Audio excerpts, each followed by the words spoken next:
Imagine this. It's 630 CE. Only weeks have passed since the monumental and entirely peaceful conquest of Mecca. The newly expanded Muslim army is riding high on this unprecedented wave of success, marching right into the rugged, unforgiving valleys of Western Arabia. The political landscape of the entire region has literally changed overnight. And right at this peak of triumph, they are about to face what historical sources describe as their absolutely most harrowing military test to date. So today, in this explainer, we're diving deep into the Battle of Hunayn.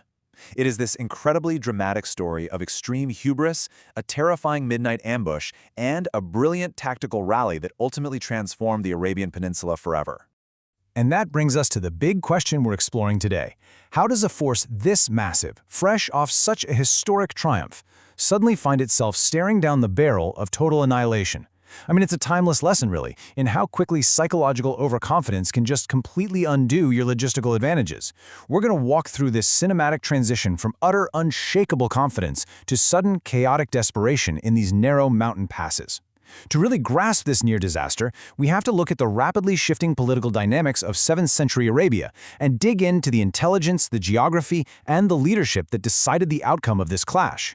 So let's set the stage. The geopolitical fracture in Arabia at this exact moment was, frankly, a powder keg. On one side, you have the Quraysh. These were the former bitter enemies of the Prophet Muhammad, who had just submitted and been integrated into the Muslim community. Now, on the flip side, you have the fiercely independent Bedouin tribes.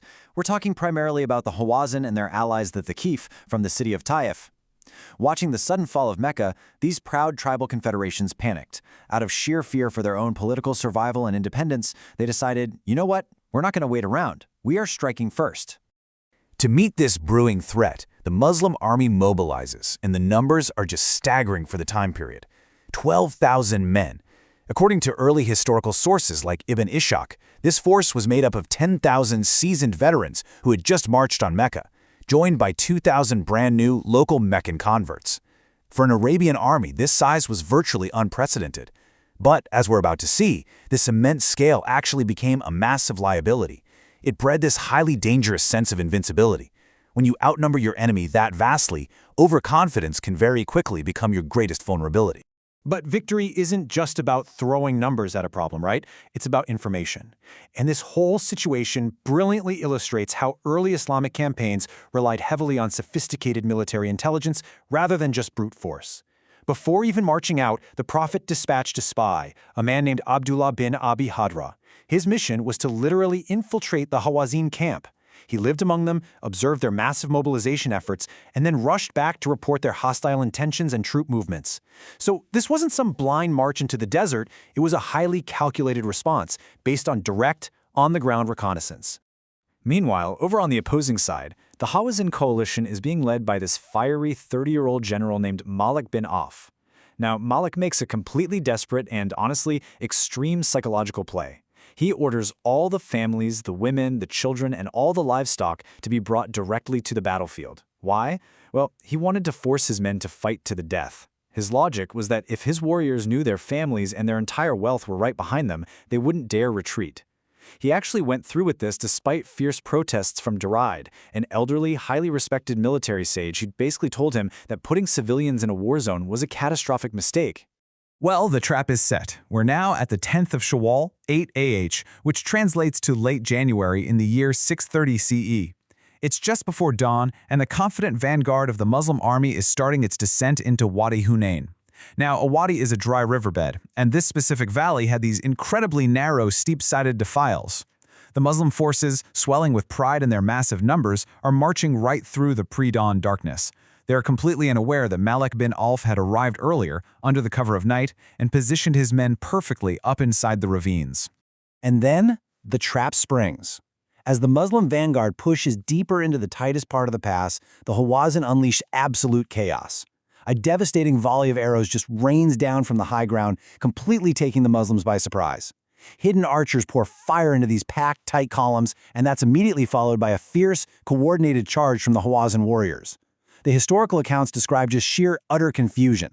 The discipline of the vanguard completely shatters, and they begin this frantic, disorganized retreat back up the valley, literally trampling each other in the dark. This terrifying moment of near defeat is actually immortalized right in the Quran. The text vividly captures the event in Surah At-Tawbah, and it draws out a really profound theological lesson. It reminds the believers that they took pride in their massive numbers, but those numbers proved completely useless when the ambush hit. The quote goes, "The earth, despite its vastness, seemed to close in on you." It's powerful imagery. This scriptural account frames the battle not just as a historical event, but as a severe warning against hubris. It's a stark reminder that sheer numbers and material advantages can easily create a false and very dangerous sense of security. But here's the thing, the rout wasn't complete. Right in the middle of this overwhelming panic, we see an incredible tactical turning point, driven by sheer leadership. The Prophet Muhammad, along with a small group of his closest companions, refuses to flee. He stands his ground right there in the narrow valley. He then orders his uncle, Abbas, who apparently had this booming, thunderous voice, to call out over the noise to the retreating troops, specifically targeting the Ansar, the original helpers from Medina. Hearing this familiar rallying cry cut through the chaos, the fleeing veterans actually stop, turn around, and aggressively push back toward the Prophet, stabilizing the breaking line. Once the Muslim forces finally regrouped, the entire dynamic of the battlefield flipped. The fighting shifted from a ranged ambush into brutal, close-quarter combat. And this was an arena where the disciplined, veteran Muslim corps heavily outmatched the tribal coalition. In the tight confines of the valley, their superior swordsmanship just overwhelmed the Hawazin. Unable to sustain that grueling hand-to-hand clash, the tribal coalition completely disintegrated. Malik bin Auf abandoned the field and fled to the fortified city of Ta'if, leaving behind literally everything he had recklessly dragged to the battlefield. And because Malik had ignored the sage Juraid's advice, bringing the entire tribe's wealth to the front lines, the aftermath was, well, staggering. The early Islamic sources catalog an immense transfer of wealth at a place called Al-Jirana. Just to put this into perspective, listen to these numbers. 6,000 captives, 24,000 camels, 40,000 sheep and goats, and 4,000 ounces of silver. This wasn't just battlefield loot. This was a massive geopolitical shift. The entire economic foundation of a major tribal confederation changed hands in a single afternoon. So what happened to those 6,000 human captives? This is where we see a really radical shift in the laws of conflict. Now, ancient Arabian and broader regional practices were notoriously brutal toward captives. However, historical and scriptural sources emphasize that the new Islamic regulations strictly mandated humane treatment. Prisoners had to be fed, clothed, and sheltered. In fact, after a period of time and some negotiations, the vast majority of these Hawazin captives were actually freed and returned to their families. This was a massive departure from the harsh customs of pre-Islamic warfare, and it genuinely shocked the old tribal system. On top of that, the way the vast wealth captured at Hunayn was distributed was an absolute masterclass in diplomacy. Instead of just dividing the loot among the veterans who fought and won the battle, the Prophet distributed enormous shares to the newly converted Meccan elites. Yeah, the very people who had fought him just weeks prior. This concept is known as winning hearts, or mu'alafat al-qulub. It prioritized political unity over ancient tribal revenge. It was a brilliant stroke of state building.